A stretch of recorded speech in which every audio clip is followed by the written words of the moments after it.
წინასწარი მონაცემების თანახმად ზუგდიდში მართლ პარტიას რეგისტრირებულ ამომრჩეველთაგან 60.42 მეათედმა, ბლოკს ბიძინა ივანიშვილი ქართულ ოცნებას 33.72 მეათედმა პროცენტმა მისცახმა. ბლოკის ერთიანი ნაციონალური მოძრაობა მეტი სარგებელი ხალხს მაჟორიტარი დეპუტატობის კანდიდატისთვის როლანდ ახალაიასთვის განსაზღვრულ ხმათა რაოდენობამ 55.9 მეათედი. კოალიციის მაჟორიტარობის კანდიდატის ირაკლი ალასანიასთვის მიცემულმა ხმებმა კი 37.26% შეადგინა. მე მოგახსენებთ წინასწარ მონაცემებს, ეს არ არის ჯერჯერობით საბოლოო შედეგი.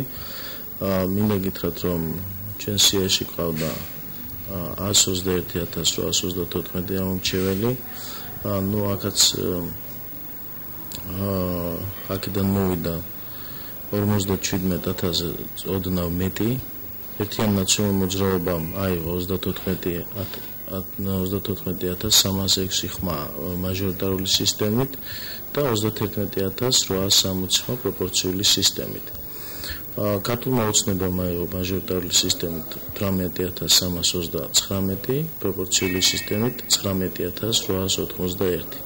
მე ისევ მინდა გავმეორდე, რომ ეს არ არის საბოლოო მონაცემები. რამდენიმე უბნის მონაცემები ჯერ კიდევ დამუშავების პროცესშია.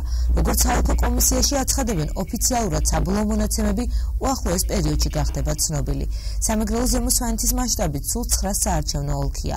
ზუგდიდის, აბაშის, სენაკის, მარტვილის, ხობის, წალენჯიხის, ჩხოროწყუს, ფოთისა და მესტიის. მათგან 7 ოლქში ბლოკი ერთიანი ნაციონალური მოძრაობა მეტი სარგებელი ხალხს ლიდერობს. ბლოკს ბიძინა ივანიშვილი ქართულ ოცნებას მხოლოდ ფოთისა და მესტიის საარჩევნო ოლქებში აქვს უპირატესობა.